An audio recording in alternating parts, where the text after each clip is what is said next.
So here we are with all the components for Uranus. The game is a minimum of 3 players, and each player will take a moon map and one of the asymmetric faction boards. And these are your planning boards, and you can see they're different in terms of what you can upgrade, in terms of their special abilities, and in terms of the cost. So for example here, these ones are a little bit more different. The fire gun, space gun tracks are very different, and the costs for things are different in certain places, or they just don't appear. Like this faction here don't need to discover weapon technology, which these guys do, because they already have a space gun and they can fire it more easily. And there is 6 of those in the game. Paired with that is a map, which is where you'll be tracking your mines, your resources, and also impact of meteors. For a more advanced game, you can add in personal objectives. Although the game remains cooperative, these let you get an individual win as well if you want. It doesn't affect the other win. You still have to win the game together, and the co-op win will still stand. But if you want a bit more challenge, there are those. You will start the game by taking a random starting mine card, and it will tell you where your mines are going to go. And you just mark these on the map with a dot, and you have a 3 coordinate system, although 2 will get you there. So red 4 and blue -1. I found red 4, go down to blue -1, so it's going to be this one. And if I look at the yellow, I can check it with -3. So I would take a dot and add that there.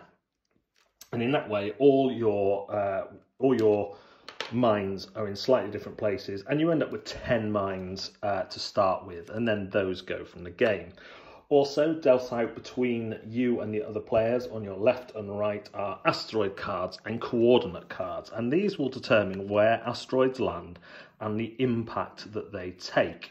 Asteroids land at the spaces on the on the round track, and blow up, causing you all sorts of problems. This would erase all those sections starting from this space, but you can rotate it and you can choose how to do it, which is quite handy, because once you have a few dead areas from asteroids, you can use those to minimize the impact of asteroids. And you're going to have 2 asteroids hit every time the yellow cube reaches, the round tracker reaches one of these spaces. So what are you trying to do? You're trying to dig up rocks of different resource types to send up to Uranus, so you can escape to Uranus to safety.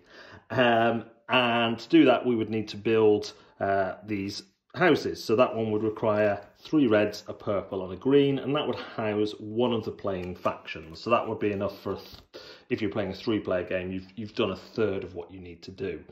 However, to fire your resources up into Uranus, you need to build a launch pad, and then to escape yourself, you need to build a spaceship, and you also need a rocket for any resources that you are firing up Uranus.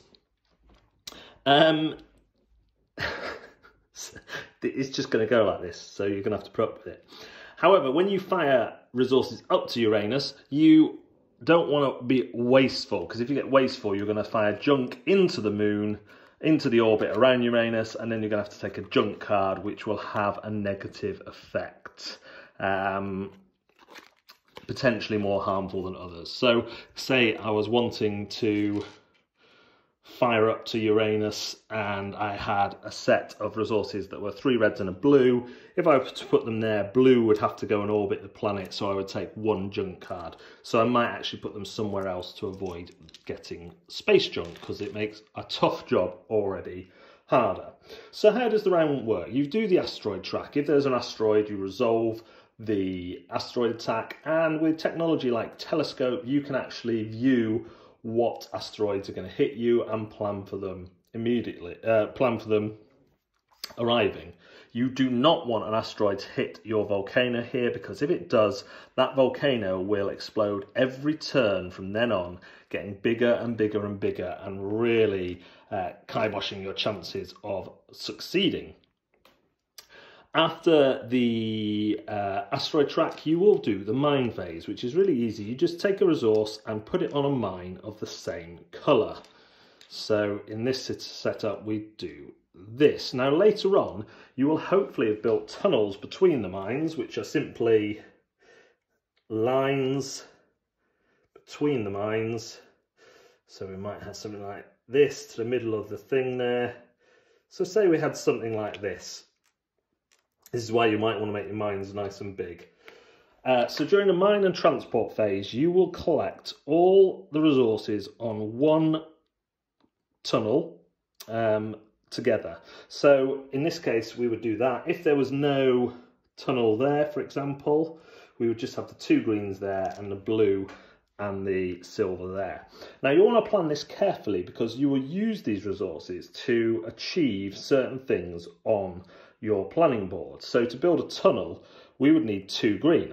Hallelujah, we have 2 green. We'll send them to there and we'll mark off that. Now, because we've marked off 1, we could build 1 tunnel during the build phase, but we also have 1 purple, so we can mark off this one as well.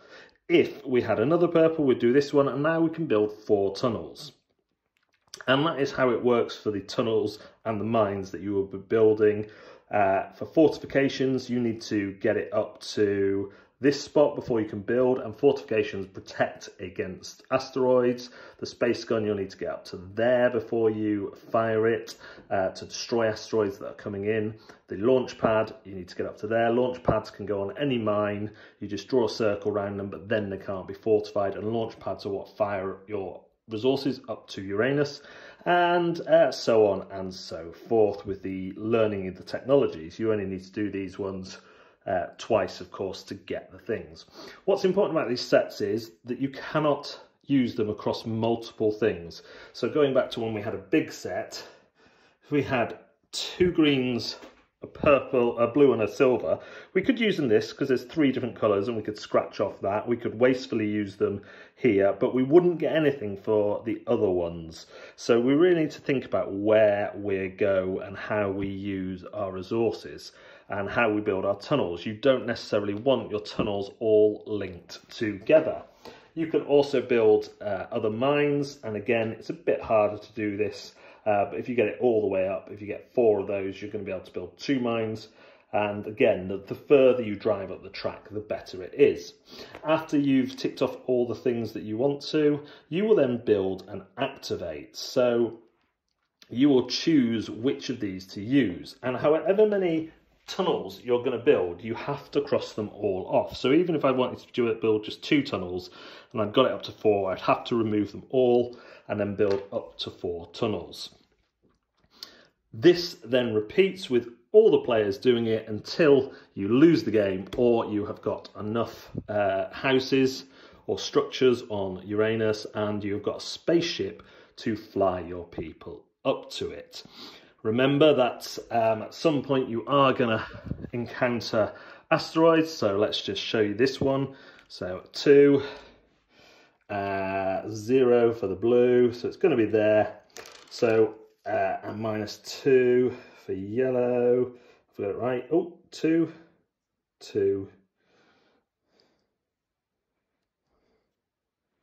What am I doing here? -2 to 2. There we go. So yeah, that's it. So it's going to hit here. So that would be my first one. So that's now a dead space. Now, obviously, if I came down this way, I'm going to ruin my tunnels, which then can't be used. So I'd probably go for these ones like this.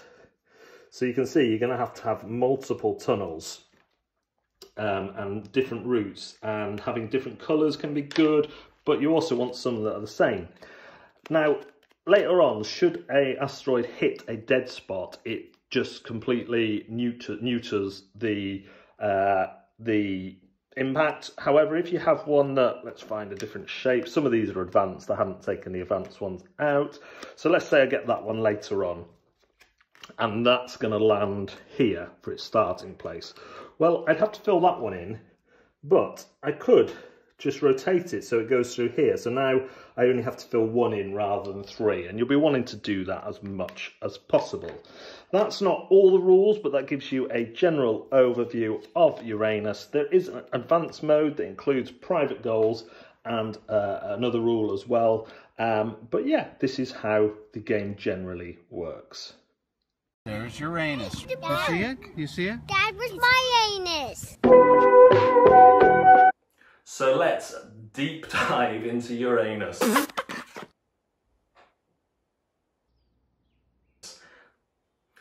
What are you getting from this game? You are getting a next tier family game from Dark Imp Games. What do I mean by that? Well, Dark Imp Games have built up a reputation for games that are accessible, family friendly, and really designed to draw families into time spent together that is around a board and a table rather than screens and other things. And they've done that phenomenally well. This to me is kind of a next tier game within that lineup. So a family has played a few games together and now they want something to get their teeth into. This is definitely it, because you have asymmetric factions that are all totally different. And games like this often get accused of being a little bit solitaire in that you're doing your own thing and you're not really concentrating on everyone else. Well, the asymmetric factions, the factions that are hugely different in this game, give you your cooperative onus, because their powers, the unique individual powers, help out your neighbours more than yourself. They let you do things like build mines and tunnels for your neighbours, build launch pads for your neighbours, which you're really going to need to do. Even some of the technology that's available for you all, Telescope, can help your neighbours because it lets you see the meteors that are coming and therefore make preparations, not draw tunnels around where you want these meteors to land, what the shape of the meteors you want them to be. You get to do a lot of working together. And yes, there are moments when you're head down, as there will be with any drawing game, where you're doing this and going, right, what recipe do I need? That. But your ultimate goal also brings you together, because you're going to need to decide who's going to build which houses, who's got the best tunnel network to help on these structures, and you're going to need to work, despite being on separate moons, together to save your factions and win the game. In the Sanctuary of Uranus. Uranus! I know!